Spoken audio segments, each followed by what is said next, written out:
Double Horse Asianet Television Awards 2014 powered by Travancore Builders-ലെ വീണ്ടും നമുക്ക് അടുത്ത കാറ്റഗറി ഓഫ് അവാർഡ്സിലേക്ക് നീങ്ങാനുള്ള സമയമായിരിക്കുന്നു. ഈ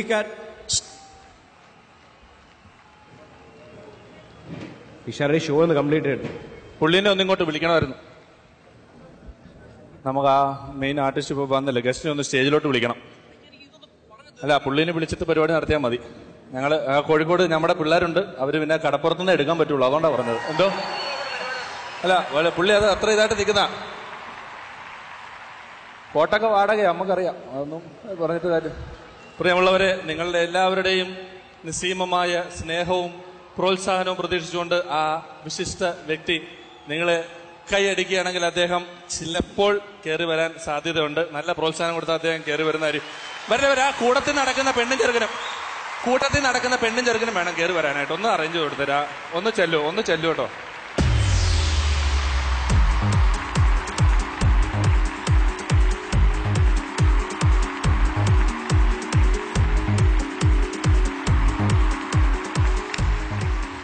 സാർ, ഒരു 2 വാക്ക് നമ്മുടെ കോഴിക്കോടുള്ള ജനങ്ങളോട്, മലയാളി പ്രേക്ഷകരോട് 2 വാക്ക് ഊരി ആടിയാലും.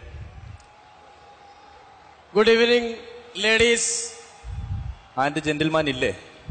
ആണുങ്ങളെ എനിക്കിഷ്ടമല്ല, ആണുങ്ങളുടെ പണി നോക്കി പോട്ടെ.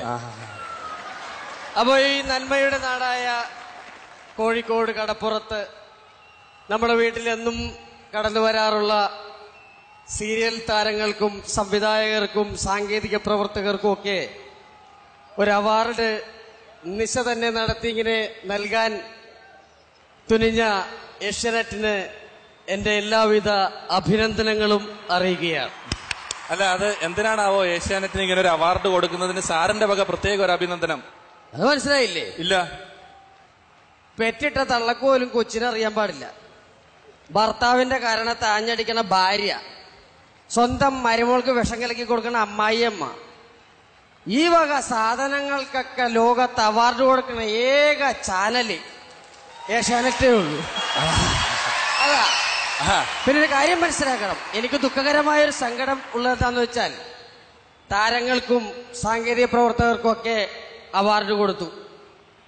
ഈ ഏഷ്യാനെറ്റിൽ വർഷങ്ങളായിട്ട് പട്ടി പണിയെടുക്കുന്ന പോലെ പണിയെടുക്കുന്ന 2 പേര് കൂടിയുണ്ട്. ടെലിബ്രാൻഡ് ഷോയിൽ ഒരു സായിപ്പും ബാദാമിയും. അവരെവിടെ?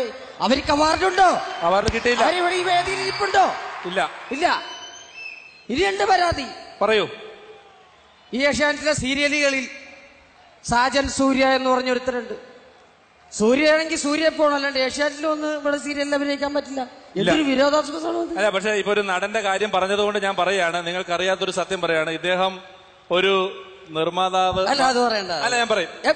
അല്ല സാറേ, പറയും സാറേ. ഇദ്ദേഹം ഒരു നിർമ്മാതാവ് മാത്രമല്ല, നല്ല ഒരു നടനും കൂടെയാണ് അദ്ദേഹം എന്ന് പറയാൻ ഞാൻ ഈ അവസരം ഉപയോഗിക്കുക. പറയണ്ടായിരുന്നു. ഈ 80 കാലഘട്ടങ്ങളിൽ കഴിയുന്ന കാലഘട്ടങ്ങളിൽ ദൂരദർശൻ വന്ന സമയത്ത് രാമായണം സീരിയലിൽ ആദ്യമായിട്ട് രാമനായിട്ട് അഭിനയിക്കാൻ വിളിച്ചത് തന്നെ ആയിരുന്നു എന്നുള്ള സത്യമാണ്. അതെ, പക്ഷെ 5-6 എപ്പിസോഡ് കഴിഞ്ഞപ്പം ഹനുമാനും രാമനും തമ്മിൽ പ്രത്യേകിച്ച് വ്യത്യാസമൊന്നും ഇല്ലാന്നും പറഞ്ഞ് അവര് പിന്നെ പിടിച്ച് മാറ്റുമായിരുന്നു ചെയ്തത്.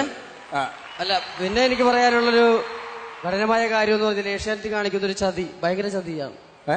നിയമത്തെ വെല്ലുവിളിച്ചുകൊണ്ടാണ് ഏഷ്യാനെറ്റ് ഇവിടെ പരിപാടി നടത്തുന്നത്. മനസ്സിലായില്ല? സർക്കാരും കോടതിയും നിയമം കൊണ്ട് നിർത്തിയ ഒരു സാധനമാണ് സ്ത്രീധനം. ഏഷ്യാനെറ്റ് ഇന്നും സ്ത്രീധനം നിർത്തിയിട്ടില്ല. ഇതെന്നും നിർത്തുമെന്ന് അറിയാനും പാടില്ല. ഇങ്ങനെ പോയത് എന്ത് ചെയ്യും? അത് മാത്രമല്ല, ആ ബാലഗണപതിയുടെ സംവിധായകനെ പോലീസ് അന്വേഷിച്ചുകൊണ്ടിരിക്കുക. അതെന്തിനാ? ഗണപതിയെ കൊണ്ടുവരെ ബാലവേല ജയിച്ചു എന്നാണ് പരാതി. അത് മാത്രമല്ല, ഷൂട്ടിംഗ് കഴിഞ്ഞിട്ട് ആ ചെറുക്കന്റെ തുമ്പിക്കൈ അഴിച്ചു വെക്കാൻ മറന്നുപോയത് കാരണം ഫോറസ്റ്റുകാർ ഇപ്പൊ അവനെ പിടിച്ച് കോടനാട് ആന വളർത്തു കേന്ദ്രത്തിൽ കൊണ്ടുവിട്ടിരിക്കുക. അവന്റെ അച്ഛനും അമ്മയും അവനെ അന്വേഷിച്ച് നടക്കുക കുറെ ദിവസമായിട്ട്. ഇങ്ങനെയൊക്കെ കാണിക്കുന്ന ഇത്തരം ദുഷ്ടപ്രവർത്തനങ്ങൾക്കും കഞ്ഞു കൊടുക്കാത്ത മരുമോക്കും അമ്മായിയമ്മക്കും അവാർഡ് കൊടുക്കാൻ ഏഷ്യാനെറ്റിന് കഴിയൂ എന്ന് മനസ്സിലാക്കിക്കൊണ്ട് ഇത്തരം ഈ നിറഞ്ഞ സദസ്സ് കാണുമ്പോൾ എനിക്കൊരു കവിത ഓർമ്മ വരികയാണ്. നിങ്ങൾ കോഴിക്കോട്ടെ പെണ്ണുങ്ങളെ കണ്ടിക്ക,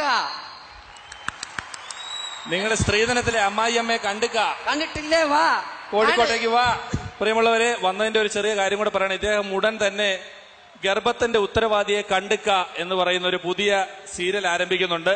ഇന്ന് ഇവിടെ വരുന്ന നടീ നടന്മാരിൽ നിന്നും കഴിവ് തെളിയിക്കുന്ന കുറച്ച് പേരെ തെരഞ്ഞെടുക്കുന്നതിന് കൂടി വേണ്ടിയാണ് ഞങ്ങളിവിടെ വന്നിട്ടുള്ളത്. അപ്പൊ ഞങ്ങൾ ഇവിടെ തന്നെ കാണും, ഇടയ്ക്കിടയ്ക്ക് വരും. നിങ്ങളിൽ ആർക്കൊക്കെയോ ഞങ്ങളുടെ സീരിയലിൽ അവസരം കിട്ടാനുള്ള ഭാഗ്യമുണ്ട്. എല്ലാവരും പ്രാർത്ഥിക്കുക. ഗർഭത്തിന് ഉത്തരവാദിയെ കണ്ടുക. അതിനുവേണ്ടിയുള്ള ആളെ നമ്മൾ തെരഞ്ഞെടുക്കും. മറ്റേ പുള്ളി കോട്ടിട്ട പുള്ളി പോയോ? ആ പരിപാടി നടക്കട്ടെ കേട്ടോ. അദ്ദേഹത്തിനെ ഒന്ന് വിളിച്ചേക്കൂ. പോകുമ്പോ മ്യൂസിക് ഒന്നും ഇല്ലേ? മ്യൂസിക് ഇല്ല, നമുക്ക് പാവങ്ങളല്ലേ, ഇവന്മാരൊന്നും ഇട്ട് തരികയല്ലേ. സീരിയലുകാർക്ക് മാത്രമല്ല ഇട്ട് കൊടുക്കുള്ളൂ.